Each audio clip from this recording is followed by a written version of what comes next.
this is not how Parliament is supposed to work. Parliament is structured a certain way for a reason.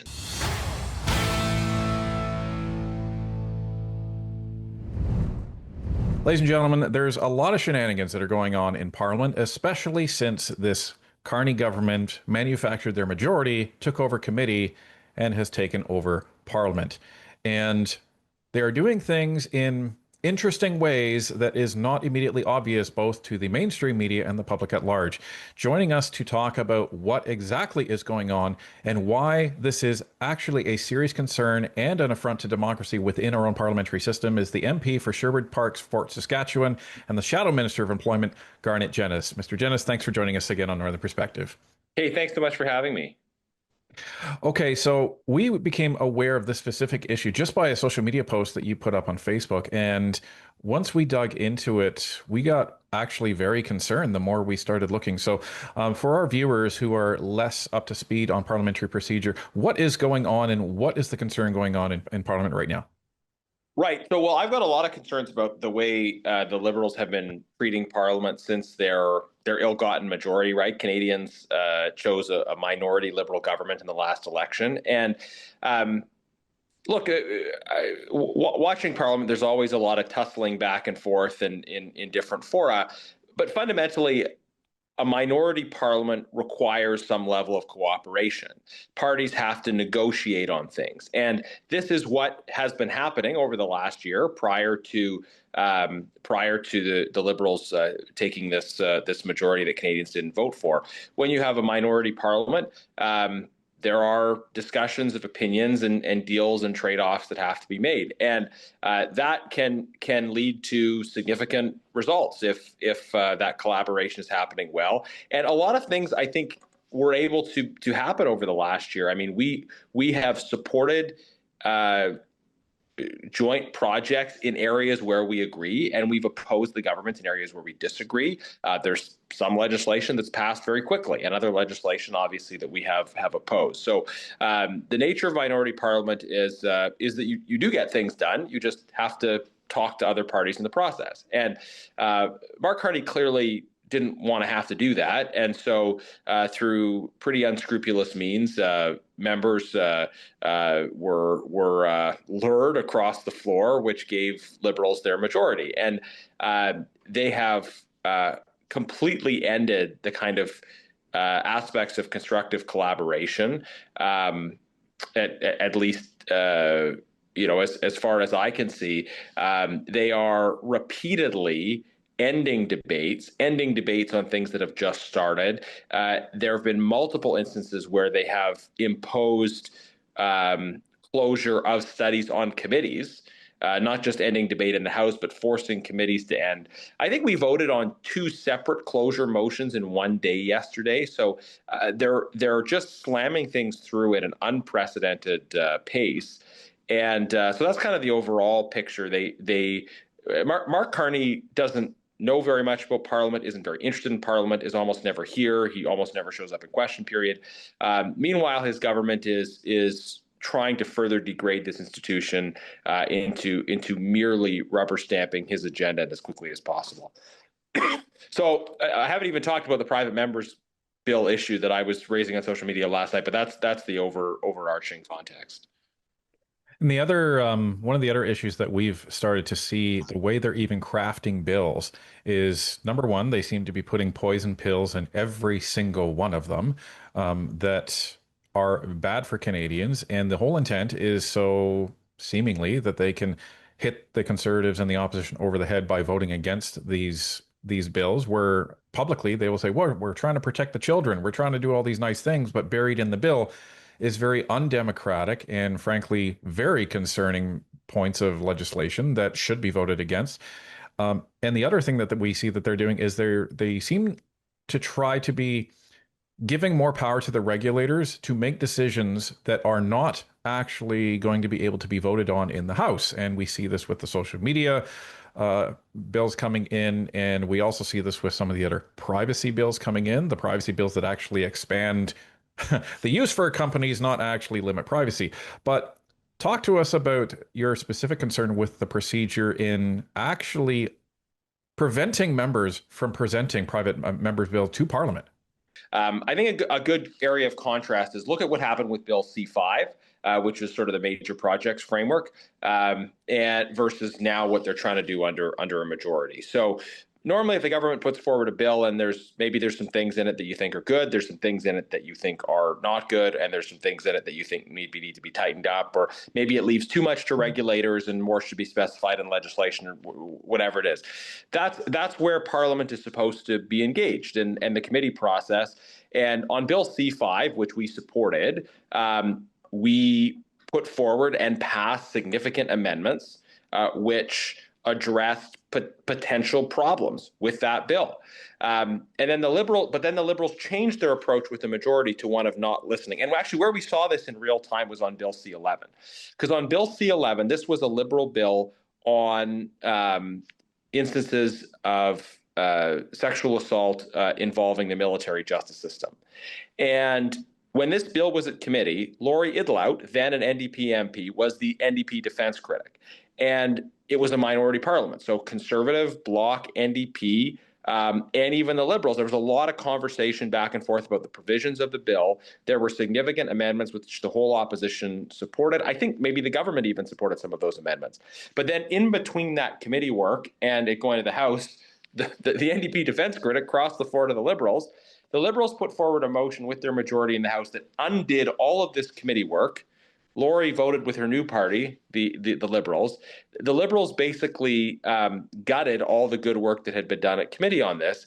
So their attitude was on protecting victims of sexual assault. We no longer need to listen to the experts and the members of Parliament who worked through the process at committee. We're just going to do it our way. And now we see increasing of this, their new majority mentality is, which we're just going to do it our way. Okay, but on private members' bills. So every day, we're supposed to have something called routine proceedings in Parliament, which is where there is a series of different things that happen, presenting petitions, motions, Senate bills. It includes presentation of private members' bills. And this is important. Obviously, a core right of members of Parliament is to be able to table private members' bills. Now, the government has been every day moving this motion to proceed to orders of the day, which essentially skips over routine proceedings. Now, if they do that 1 day, 2 days, so people have other opportunities to do their work, then bills can still be presented. But I've had this private members bill on notice since the week before last, tried multiple occasions. Today, I tried to seek unanimous consent to present the bill outside of routine proceedings, and at every point, I've been disrupted in doing that. Another problem is that when you put a bill on notice, you're actually limited in what you can talk about on the bill, because the idea is that Parliament should be able to see the bill first. The rules try to avoid a situation in which I give notice of a bill and then I go talk to you guys or someone else in media or stakeholders, and they get the contents of the bill first. Parliament is supposed to get the contents of the bill first. So now I've put the bill on notice. I can talk about some aspects of the bill, including what's in the notice paper, but basically I can't talk about the substance of this legislation that I'm going to be tabling. So if the Liberals keep these games up through the end of the week, then I will be prevented from talking about my private members bill all summer because of these procedural games that prevented me from putting forward this bill. So again, for a prime minister who doesn't take much interest in Parliament seemingly and is almost never here, he's taking some steps that are pretty dangerous from the perspective of ability of MPs to do their job. And this isn't just esoteric or abstract. I mean, I like parliamentary procedure. I'm interested in these issues, but I'm interested in these issues because they matter for the well-being of Canadians, right? When you have committees that robustly do their work, when you have members of Parliament putting forward private members' bills, when you have a robust process of deliberation and discussion in Parliament, you get better outcomes for Canadians. If the government's approach is, we know best and we're going to ram it through regardless of the objections, then you get worse outcomes for Canadians because the issues haven't been studied or considered properly from all angles. Well, and not all Canadians have a Liberal MP. So many Canadians will go to their Conservative or their Bloc or their NDP MP and ask for a private members bill to be put forward. So by blocking the ability for opposition MPs to bring forward private members' bills. This is, in effect, silencing those Canadians who do not have a Liberal MP.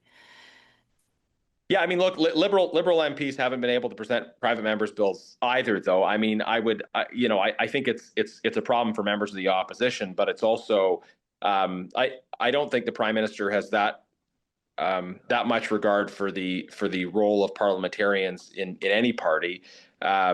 Committee work is supposed to involve government members as well as opposition members, but talking together and working together. My observation when the Liberals changed the committees is they didn't just give themselves a majority. They gave themselves a supermajority, effectively a majority plus one. And I think that was not only a message to the opposition, but it was also a message to their own members, which means essentially don't try to express any individuality because we've got a supermajority anyway. So if you don't toe the party line, it's not going to matter, and you're going to be punished later anyway. So, yeah, I mean, I think there's problems for the opposition, but also it's more about driving over Parliament and trying to, on steroids, kind of assert the power of the centralized Prime Minister's office. And we noticed in the Hansard records that were available to us from June the 10th through to the 12th that a Liberal member was standing up in the House and moving on to orders of the day instead of presenting the private members' bills. We also noticed it was done on a recorded vote. And because the Liberals had the majority, they won again. So what can Canadians do about this? Because this is concerning. Yeah, I mean, I hope that through this conversation and some of my posts, we get to a situation in which people are aware of this, and so that private members' bills can be tabled before we recess for the summer. So we're talking here in the final week. Parliament recesses on Friday. I would like to be able to table this bill that's important to me and important to my constituents before the end of the week. If I don't, then I'm constrained in being able to talk about what's in the bill.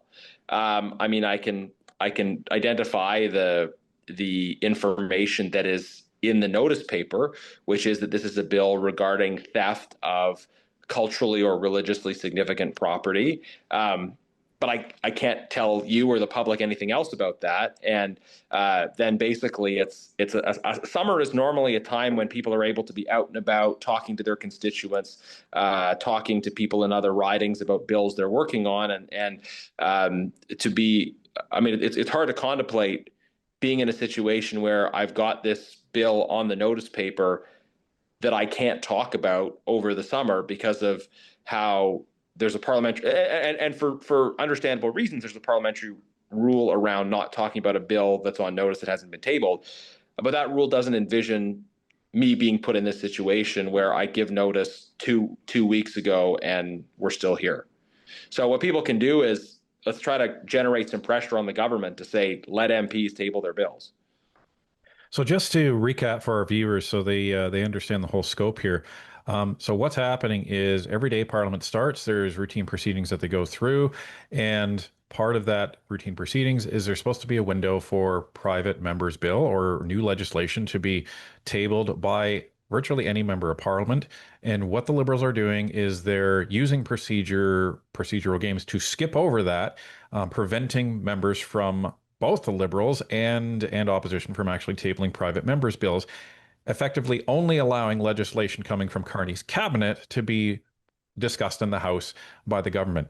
Do you think that sends a message to both the opposition, the Liberals not in cabinet, and all Canadians that Mark Carney is only interested in the interests of what his super elite inner circle has to say about changes to Canada's legislation? Yeah, and look, I think this has been the mentality under Liberals for years, but it's getting worse under Carney.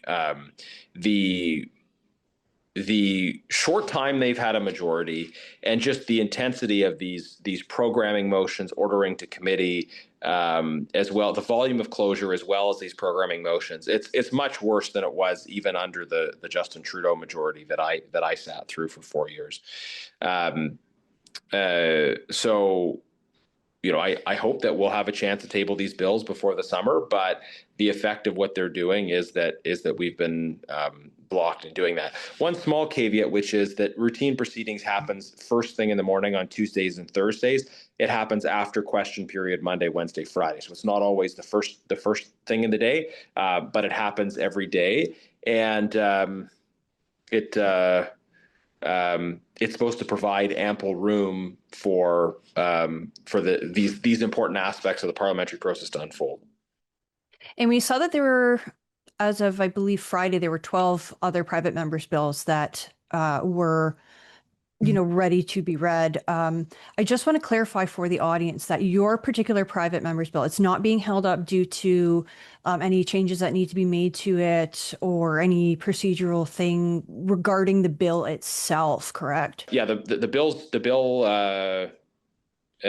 can't be changed, is my understanding, once it's on notice. Anyways, I've given notice that this particular bill will be tabled. It exists. It's drafted. There's a certified copy of it. And that bill that's been given notice of will be presented once I'm able to. It's bizarre and unexpected to be in this situation where I have this bill, but I can't show it to you. I can't show it to anyone else because I can't table it. Are you hearing any frustration from even some of the Liberal MPs that want to be tabling private members' bill and they're not able to? No, I mean, I don't expect I would hear from them on something like this. I mean, we do have conversations informally, and clearly there's frustration in their caucus because it's been reported. Well, I was going to say, if it's in the Toronto Star, everywhere. It must be true, right? But there are Liberals that are talking to reporters, expressing that frustration. So. We'll see how that sort of manifests itself over time. But I think there's different kinds of frustration because, look, the system is better when everybody can do their job. Conservative, Liberal, Bloc, NDP, Green. The system is better when we have a robust parliament and when the outcomes in legislation and policy reflect the considered judgment of members from different partisan and regional backgrounds over time. This is how the parliamentary process is designed. We're not just a mob. We're not just here to venerate the Prime Minister. We're here to exercise our considered judgment over time on important issues through the different stages of the legislative process. And yet you have motions from the government now basically saying things like, the bill will be considered with one speech from each party, then go to a committee whole, then deemed reported back, then deemed read in. So you have all these efforts to abridge the process, and that's going to lead to worse outcomes. It's going to lead to things that should be considered not being considered. And I think the government will try to justify these things by saying, well, we've got to move quickly to get things done. It's like, well, okay, but you're abridging the process so there's a lack of scrutiny on things that you put forward. But at the same time, the effects of what you're doing is that you're preventing other ideas coming forward from other parts of the House. Yeah. So what would you say, lastly, to Steve McKinnon, who he maintains that they're trying to work with all parties and they're trying to be collaborative and negotiate in order to put forth the best legislation possible? Well, Steve McKinnon was the House leader under a minority, and he's the House leader under a majority, and you can see the changes, right? Some of the things that they're doing now, of course, they wouldn't have done. They wouldn't have tried to do under a minority because, negotiation in a minority requires some give and take, right? It means ultimately, if you ignore the concerns, you need at least some support from the opposition, and if you ignore their concerns, then you're not going to get anywhere. So there has to be some give and take and some negotiations. Now, under the previous minority, the government still had a lot of latitude. They have a lot of prerogatives in Parliament, and they only needed one other party, right? So they could on a given day, they could make a deal with the Conservatives, the Bloc, or the NDP, but they didn't want to have to do that at all. So this is why they used all the means they did to take people who are from radically different ends of the spectrum into their caucus, and then here they are doing things that they would never have done under a minority. So Steve McKinnon knows what working with other parties looks like because it happened under minority, but they have pursued a course that allows them to completely ignore the voices of parliamentarians and to try to impose their will across the board. So, for Canadians watching, I would suggest, to concentrate our efforts. Maybe Steve McKinnon would like to hear from you on whether or not we should be skipping private members' bills, affronting democracy and preventing not just opposition voices, but Liberal voices and constituents in their ridings from actually trying to make positive change in this country, rather than just relying on the Brookfield Liberal elite from deciding what legislation comes across the floor of the House. Yeah, look, I always encourage people to be polite and factual, but take advantage of your right to contact your leaders, and encourage members of parliament, encourage the government House leader, the Prime Minister, to support the effective working of Parliament, which means letting me table my bill, letting other MPs table their bills, and also letting committees study these issues. Right? Don't impose these motions where it says, okay, after a certain point there'll be no debate on amendments. Right? It'll just be motion, clause put, amendment put, vote, amendment vote. Like, the fact that this has increasingly been normalized by this government is crazy to me. If a person is watching committee, they wouldn't even know what the substance of the amendment was. And okay, Green Party Amendment 11. Well, what's Green Party Amendment 11? Right? The amendments aren't even read, and it's put straight to a vote without any debate. And we've got this bill on housing, basically that it's going to be debated in the House and then deemed taken care of at all the subsequent stages. And like this is not how Parliament is supposed to work. Parliament is structured a certain way for a reason. It has finely tuned processes that allow the input of people over time through the process on behalf of their constituents. So I would encourage people, don't think of parliamentary procedure as something that is sort of merely esoteric and abstract, but understand that your life is made better if Parliament is working properly, and your life is made worse if it's not working properly, because if it's not working properly, then decisions will be made that are less likely to reflect your interests, because you won't have had an opportunity, or people who represent you won't have had an opportunity to have proper input.